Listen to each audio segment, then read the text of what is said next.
away, and I've seen that probably more in the last couple of years, and that might lead to things, but in the last couple of years, that the side effect, the symptoms, the red flags, just because someone's young.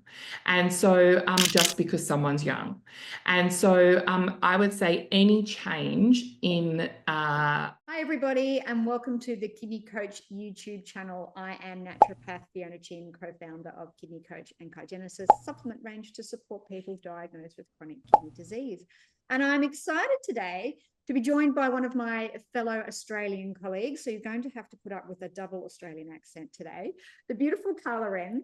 Carla is a naturopath. She's been a naturopath for over 22 years, but Carla has got a passion for treating oncology and long haul COVID. She's had a very successful clinic down in the beautiful Mornington Peninsula area of Melbourne. For those in the US who don't know where it is, it's definitely a holiday destination spot. And she's been caring for very complex cases for a very long time. I actually have known about Carla for a long time because she's very well renowned in our naturopathic inner circle, I guess. So she's always the one that everyone goes to ask questions about cancer. But I want to lean into kidney and bladder cancer. So I guess the big question is, what do let's talk about typical age, presentation, and symptoms of both. You made a really great comment before I hit record about you had a patient come in, a young guy with bladder cancer with really no symptoms that would flag most people. So let's start with kidney cancer, but I definitely want to have the conversation about bladder cancer because probably you're far more of that in clinic than regular kidney cancer. So let's talk about presenting symptoms, typical sort of age and sort of subtype of person, and what people can expect with those two cancers. Yeah, perfect. So I really think that we have to take the age number away, and I've seen that probably more in the last couple of years, and that might lead to things, but in the last couple of years I think younger people are getting cancer. Everyone is getting perhaps more cancer, and we can't ignore that the side effect, the symptoms, the red flags, just because someone's young. And so I would say any change in kidney or bladder function, so urinary output, the color of urine, any pain or sensations in any areas around the back or abdominal space, and of course anything like blood or mucus or color changes need to be investigated. And when doctors are doing general bloods, we want to perhaps take those bloods and have a look ourselves to make sure that there's not decline in some of the typical metrics around kidney function and liver function and inflammation, and some of those markers that can suggest something's not quite right here. And I think listen to yourself, because I don't know about your practice, but I know the amount of times people are like, I knew something wasn't right. And so if they're not getting a good assessment, see another doctor, or be really clear about your concerns and you're outlining some of those red flags.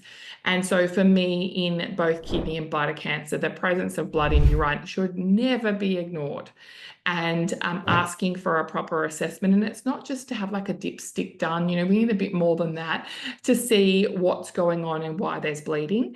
And if people have a known family history of cancer or any particular type of cancers, or have had a history of UTIs or other kidney or bladder issues, don't just assume it's the same problem. Because obviously having a history of problems, chronic long-term kidney infections could definitely increase your risk of developing kidney cancer. And so we don't want to just go, oh, got another infection, I'll take that antibiotic the doctor's given me in case this happens.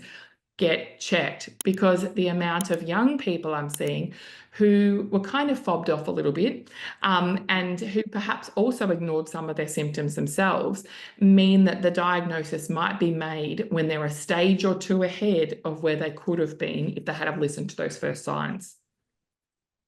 Such a good point. And the increase in cancer, are you seeing that in kidney disease or kidney cancer? Or is it mostly bladder cancers you've seen? More bladder cancer. And so I just really, I went through 1 week of consulting, and I had 4 new patients who had bladder cancer, and they were all quite young. You know, that's 1 week. And I was just got to the end of the week and I thought, this is ridiculous. Like, and so I literally jumped into PubMed and other places we look for recent published medical data.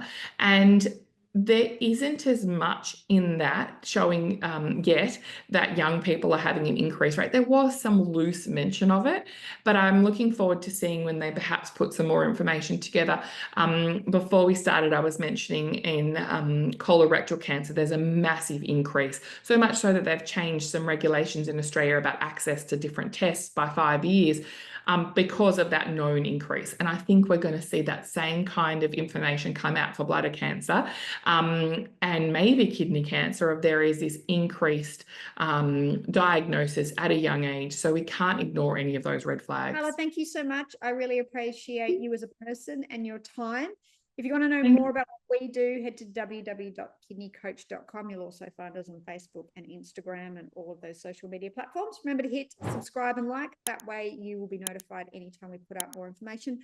And if you have any specific questions for Carla, please put them in the comments below and I'll be sure to reach out to her and ask, or you can find a contact page on the websites that I've put in there. Thank you for being part of our community, Carla. Thank you again for everything. I'm sure we'll have you back to talk about other things. And enjoy your day. And thanks to everybody for listening. Bye. you.